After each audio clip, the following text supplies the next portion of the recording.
ഈശോ മിശിഹായ്ക്ക് സ്തുതിയായിരിക്കട്ടെ. എൻ്റെ പേര് ടോം ജോസ്. ഞാൻ ചങ്ങനാശ്ശേരി നാലുകോടി എന്ന് പറയുന്ന സ്ഥലത്തു നിന്ന് വരുന്നു. ഞാനിപ്പം സാക്ഷ്യം പറയുന്ന എൻ്റെ മൂത്ത മോൻ ആഡ്നല ജോസ് ടോമിന് വേണ്ടിയാണ്. അവന് 3 വയസ്സായപ്പം തൊട്ട് ഫിറ്റ്സ് ഉണ്ടാകുകയും 3 പ്രാവശ്യം ഞങ്ങൾ കുവൈറ്റിലായിരുന്നു, അവിടെ വെച്ച് ഉണ്ടാവുകയും ചെയ്തു. അവിടെ വെച്ച് ഒരു ബ്രദറാണ് ഞങ്ങളോട് കൃപാസനത്തിനെ പറ്റി പറഞ്ഞത്. അങ്ങനെ ഞങ്ങൾ കൃപാസനത്തെ പറ്റി മനസ്സിലാക്കി. അപ്പോൾ ഞങ്ങൾ കുവൈറ്റിലായതുകൊണ്ട് വൈഫിൻ്റെ അമ്മ വന്നാണ് ഇവിടെ മോന് വേണ്ടി ആദ്യം ഉടമ്പടി എടുത്തത്. അത് കഴിഞ്ഞ് ഉടമ്പടി എടുത്തു കഴിഞ്ഞ് ഇതുവരെയും അവന് ഫിറ്റ്സ് വന്നിട്ടില്ല. അത് കഴിഞ്ഞ് ഞങ്ങൾ 2019 ഞങ്ങൾ കുടുംബസമേതം ഇവിടെ വരികയും ഞങ്ങൾ ഉടമ്പടി എടുക്കുകയും ചെയ്തു. പക്ഷേ EG എടുക്കുന്ന സമയത്ത് അവന് ഫിറ്റ്സിൻ്റെ ഇതുണ്ട്. മരുന്ന് കണ്ടിന്യൂ കഴിച്ചുകൊണ്ടിരിക്കുമായിരുന്നു. അങ്ങനെ ഞങ്ങൾ കണ്ടിന്യൂ പോയിക്കൊണ്ടിരുന്നപ്പോൾ 2023 ആദ്യം ഞങ്ങൾ ഇവിടെ വൈഫിൻ്റെ ഒരാവശ്യത്തിന് വേണ്ടി നാട്ടിൽ വരാനിടയായി. അപ്പോൾ കൃപാസനത്തിൽ വന്ന് അച്ഛനെ കണ്ട് പ്രാർത്ഥിക്കാനുള്ള ഒരു അനുഗ്രഹം കിട്ടി. അങ്ങനെ വൈഫും മോനും കൂടി അച്ഛനെ കണ്ടു. അന്ന് മോൻ്റെ തലയിൽ അച്ഛൻ കൈവച്ച് പ്രാർത്ഥിച്ചു. അതിൻ്റെ ഫലമായി അന്ന് തൊട്ട് ഇവൻ എന്ത് ചെയ്താലും മരുന്ന് കഴിക്കാൻ സമ്മതിക്കത്തില്ല. കാര്യം അമ്മ മാതാവിൻ്റെ മുമ്പിൽ പ്രാർത്ഥിച്ചതാണ് എൻ്റെ അസുഖം പൂർണ്ണമായി മാറി. പിന്നെ എന്തിനാണ് ഞാൻ മരുന്ന് കഴിക്കുന്നതെന്നായിരുന്നു അവൻ ഞങ്ങളോട് ചോദിച്ചുകൊണ്ടിരുന്നത്. പക്ഷേ ഞങ്ങൾ കുവൈറ്റിലായിരുന്നുകൊണ്ടും ഞങ്ങൾക്ക് അത്ര ഒരു വിശ്വാസക്കുറവായിരുന്നുകൊണ്ടും ഞങ്ങളത് സമ്മതിച്ചില്ല. വീണ്ടും ഞങ്ങൾ ഡോക്ടറിനെ കണ്ടു. ഡോക്ടറിനെ കണ്ടപ്പോൾ ഈ കാര്യം ഡോക്ടറിനോട് പറഞ്ഞപ്പോൾ ഡോക്ടർ പറഞ്ഞു, അങ്ങനെ മരുന്ന് പെട്ടെന്ന് നിർത്താൻ പറ്റത്തില്ല, EG നോർമലായാലേ നിർത്താൻ പറ്റത്തുള്ളൂ. പക്ഷേ നിങ്ങൾക്ക് ഇഷ്ടം പോലെ ചെയ്യാം, വേണമെങ്കിൽ നിർത്തി നോക്കാമെന്ന് പറഞ്ഞു. അങ്ങനെ ഞങ്ങൾ എന്ത് ചെയ്തു, ഇവൻ്റെ കൊച്ചിൻ്റെ നിർബന്ധപ്രകാരം ഞങ്ങൾ 2 എന്നുള്ളത് 1 ഡോസാക്കി രാവിലെ മാത്രം കൊടുക്കാൻ തുടങ്ങി. അപ്പം അത് കണ്ടിന്യൂ ചെയ്ത് പോവുമായിരുന്നു. അത് കഴിഞ്ഞ് ഞങ്ങൾ ഓഗസ്റ്റിൽ നിന്ന് നിർത്തി നാട്ടിൽ വന്നു. ഞങ്ങൾ ന്യൂസിലാൻഡിന് പോകാനുള്ള പേപ്പർ വർക്ക് ചെയ്യാൻ വേണ്ടി നാട്ടിൽ വന്നു. അത് കഴിഞ്ഞിട്ട് ഈ ജനുവരി ആദ്യം 2024 ജനുവരി ആദ്യമേ ഞങ്ങൾ വീണ്ടും ഡോക്ടറിനെ അപ്പോയിൻമെൻ്റ് എടുത്തു. അപ്പോൾ 6-ാം തീയതിയാണെന്ന് തോന്നുന്നു, ജനുവരി 6-നാണ് അപ്പോയിൻമെൻറ്റ് കിട്ടി. ഞങ്ങളന്ന് രാവിലെ 4 മണിക്ക് ചങ്ങനാശ്ശേരിയിൽ നിന്ന് ഇവിടെ വന്ന് പ്രാർത്ഥിച്ചിട്ടാണ് ഞങ്ങൾ ആസ്റ്ററിൽ പോയത്. അപ്പം അന്ന് ഡോക്ടറിനെ കാണുന്നതിന് മുമ്പ് EG എടുക്കണമായിരുന്നു. അപ്പം EG എടുക്കാൻ നേരത്തെയൊക്കെ ഇവൻ അവിടെ വെച്ച് കുവൈറ്റിൽ വെച്ചും നമ്മുടെ ഇവിടെ വെച്ച് EG എടുക്കുന്നതിന് ഇവനൊരു പ്രശ്നവും ഇല്ല. ഇവന് 2 മണിക്കൂർ 3 മണിക്കൂറൊക്കെ EGക്ക് കണ്ടിന്യൂ നിന്ന് തരുമായിരുന്നു. അന്ന് ഈ 2024 EG എടുക്കാൻ എന്ത് ചെയ്ത് ഇവൻ സമ്മതിക്കത്തില്ല. ഇവൻ പറയും, അമ്മ മാതാവിൻ്റെ അടുത്ത് പ്രാർത്ഥിച്ചതല്ലേ, അച്ഛൻ തലേ കൈ വെച്ച് പ്രാർത്ഥിച്ചതല്ലേ, എൻ്റെ അസുഖം മാറി, പിന്നെ എന്തിന് ഞാൻ EG എടുക്കുന്നതെന്നാണ് ഇവൻ ചോദിക്കുന്നത്. അപ്പം ഞങ്ങൾ പല കാര്യങ്ങൾ പറഞ്ഞിട്ട് പോലും ഇവൻ സമ്മതിക്കുന്നില്ല. വേണമെങ്കിൽ അനിയൻ്റെ EG എടുത്തോ, എൻ്റേത് എടുക്കണ്ടെന്ന് പറഞ്ഞ് ഇവൻ ഭയങ്കര നിർബന്ധം. പക്ഷേ ഡോക്ടറിൻ്റെ മുമ്പിൽ ചെല്ലണമെങ്കിൽ നമ്മൾ EG എടുത്തിട്ടേ ചെല്ലാൻ പറ്റത്തുള്ളൂ. അന്ന് ഞങ്ങൾ ഒത്തിരി പറഞ്ഞ് ഇവൻ EGക്ക് സമ്മതിക്കുകയും ചെയ്തു. അന്ന് EG എടുത്തു. ആ പേപ്പറും കൊണ്ട് ഞങ്ങൾ ഡോക്ടറിൻ്റെ മുമ്പിൽ ചെന്നപ്പോൾ EG റിപ്പോർട്ട് നോർമലാണ്. ഇവൻ്റെ ഫിറ്റ്സിൻ്റെ അസുഖം പൂർണ്ണമായി മാറി. അതുപോലെ മരുന്ന് സ്റ്റോപ്പ് ചെയ്യുകയും ചെയ്തു. അത് ദൈവം തന്ന ഏറ്റവും വലിയൊരു അനുഗ്രഹമാണ് ഞങ്ങൾക്കത് അനുഭവപ്പെട്ടത്.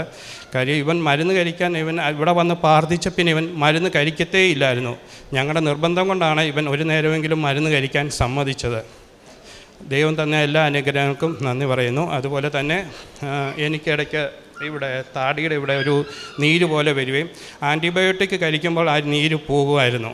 പക്ഷേ ഇവിടുത്തെ കൃപാസനത്തിലെ തൈലം പുരട്ടി പ്രാർത്ഥിച്ചതിൻ്റെ ഫലമായി അത് പൂർണ്ണമായി മാറുകയും ചെയ്തിരുന്നു.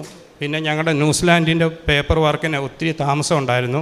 കാര്യം വൈഫിന് UK ഒരു പ്രശ്നം ഉണ്ടായിരുന്നതുകൊണ്ട് അവിടുത്തെ പേപ്പർ വർക്ക് ഒത്തിരി ലേറ്റ് ആവുകയും ചെയ്തുകൊണ്ടിരുന്നു. അപ്പോഴും നമ്മൾ കൃപാസനത്തിൽ വന്ന് പ്രാർത്ഥിച്ചതിൻ്റെ ഫലമായി പേപ്പർ വർക്ക് പെട്ടെന്ന് നടന്നു. ഓഗസ്റ്റിൽ തന്നെ വൈഫ് പോയി.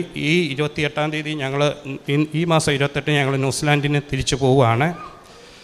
പിന്നെ ഉടമ്പടി എടുത്തതിൽ തന്നെ നമുക്ക് ഏറ്റവും വലിയ ഗുണം കിട്ടിയതെന്ന് പറഞ്ഞാൽ ആത്മീയമായി വളരാൻ നമുക്ക് സാധിച്ചു. ഒരു ചെറിയ തെറ്റ് ചെയ്യുമ്പോൾ പോലും നമ്മുടെ മനസ്സിൽ ആദ്യമേ ഓടിയെത്തുന്നത് അയ്യോ നമ്മൾ ഉടമ്പടിയിലാണല്ലോ എന്നുള്ളൊരു വികാരം നമ്മുടെ മനസ്സിൽ ഉണ്ടായി. കാര്യം നമ്മൾ ആ തെറ്റ് ചെയ്യുന്നത് ഉടമ്പടിയിൽ നിൽക്കുമ്പോൾ നമ്മളത് പാടില്ലല്ലോ എന്നുള്ളത് വന്നു. ആത്മീയമായി കുടുംബത്തിലും ഒത്തിരി വളർച്ചകൾ ഉണ്ടാകാൻ പറ്റി.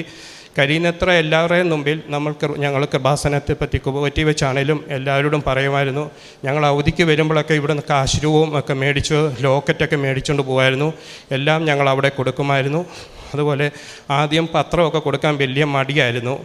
പക്ഷേ കൂടുതൽ നമ്മൾ കൃപാസനത്തിനെ കുറിച്ച് കൂടുതൽ നമുക്ക് ഈ കൊച്ചിൻ്റെ അനുഭവം ഉണ്ടായി കഴിഞ്ഞപ്പം തൊട്ട് നമ്മൾ ആ പത്രം കൊടുക്കുന്നതിനൊന്നും മടിയൊന്നും വിചാരിച്ചില്ല. കൂടുതൽ നമ്മൾ കൊടുക്കുകയും കൃപാസനത്തെപ്പറ്റി കൂടുതൽ സ്നേഹിക്കാൻ ഞങ്ങൾക്ക് ഇടയായി.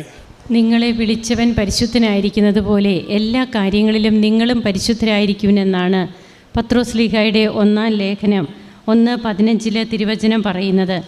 തൻ്റെ മകൻ്റെ ഫിറ്റ്സ് 3 വയസ്സ് മുതൽ ഫിറ്റ്സ് വരുന്ന കുഞ്ഞാണ്. പല പ്രാവശ്യം ഫിറ്റ്സ് വന്നിട്ടുണ്ട്. മെഡിസിൻ കണ്ടിന്യൂസ് ആയിട്ട് എടുത്തുകൊണ്ടിരിക്കുന്നു. പിന്നീട് ബഹുമാനപ്പെട്ട VP ജോസഫ് അച്ഛനെ വന്ന് കാണുവാനിടയാവുകയും അച്ഛൻ്റെ പ്രാർത്ഥനയിലൂടെ ആ കുഞ്ഞിന് സൗഖ്യം ലഭിച്ചുവെന്ന് കുഞ്ഞിന് പൂർണ്ണമായിട്ടുള്ള ബോധ്യം കിട്ടുകയാണ്. എന്നാൽ പിന്നീട് ഇവർ ഡോക്ടറിൻ്റെ ഒരു കൺഫർമേഷന് വേണ്ടിയിട്ട് ഇവർ നോക്കുകയും EG എടുത്ത് പിന്നീട് അത് ഇല്ല, ആ കുഞ്ഞിന് ആ അസുഖമേ ഇല്ല, ആ ഒരു ഹിസ്റ്ററി പോലും അവനില്ല എന്നുള്ള രീതിയിലാണ് പിന്നീട് റിസൾട്ട് വരുന്നത്. അപ്പോൾ എങ്ങനെയാണ് തങ്ങൾക്ക് ഒരു തെറ്റ് ചെയ്യാൻ തോന്നാത്ത രീതിയിലുള്ള, അതായത് തങ്ങൾ വിശുദ്ധിയോടെ ജീവിക്കണം, ഉടമ്പടിയിലൂടെ തങ്ങൾക്ക് ലഭിച്ച ഈ സൗഖ്യ അനുഭവം ഈ കുടുംബത്തെ മൊത്തം അങ്ങനെയാണ് സ്വാധീനിക്കുന്നത്. എന്തെങ്കിലും ഒരു നെഗറ്റീവായിട്ടുള്ള ഒരു ചിന്തയോ അല്ലെങ്കിൽ ഒരു പ്രവർത്തനമോ തങ്ങളുടെ ഭാഗത്ത് നിന്ന് വരരുത്. തങ്ങൾ ഉടമ്പടി എടുത്തവരാണ്, ഉടമ്പടി എടുത്ത ഒരു ജീവിതമാണല്ലോ നയിക്കുന്നത്, ഇത് ചെയ്യാൻ പാടില്ലല്ലോ, ഇത് പറയാൻ പാടില്ലല്ലോ. ഈ ഒരു വിശുദ്ധി അത് ദൈവം നമ്മോടൊത്തുണ്ട്. അതുകൊണ്ടാണ് കർത്താവ് നമ്മോട് വാഗ്ദാനം ചെയ്യുന്നത്, ഞാൻ തന്നെ നിങ്ങളുടെ കൂടെ വരും, ഞാൻ തന്നെ നിന്റെ കൂടെ വന്ന് നിന്നെ അനുഗ്രഹിക്കും. അങ്ങനെ തങ്ങളുടെ മകന് ലഭിച്ച രോഗസൗഖ്യം അത് ഓൺലൈൻ ഉടമ്പടിയാണ് ഇവർ എടുത്തിരുന്നത് ആദ്യം. അതിനുശേഷമാണ് പിന്നീട് വന്ന് തീർത്ഥാടന ഉടമ്പടിയിലേക്ക് മാറുകയും ഇന്നിവിടെ വന്ന് സാക്ഷ്യം പറയുകയും ചെയ്യുന്നത്. നമുക്ക് കരങ്ങളടിച്ച് ഈശോയ്ക്കും അമ്മയ്ക്കും നന്ദി പറയാം, ദൈവത്തെ ആരാധിക്കാം, മഹത്വപ്പെടുത്താം. അത്യപൂർവ ദൈവാനുഭവങ്ങൾ ഇനി നിങ്ങൾക്കും സ്വന്തം.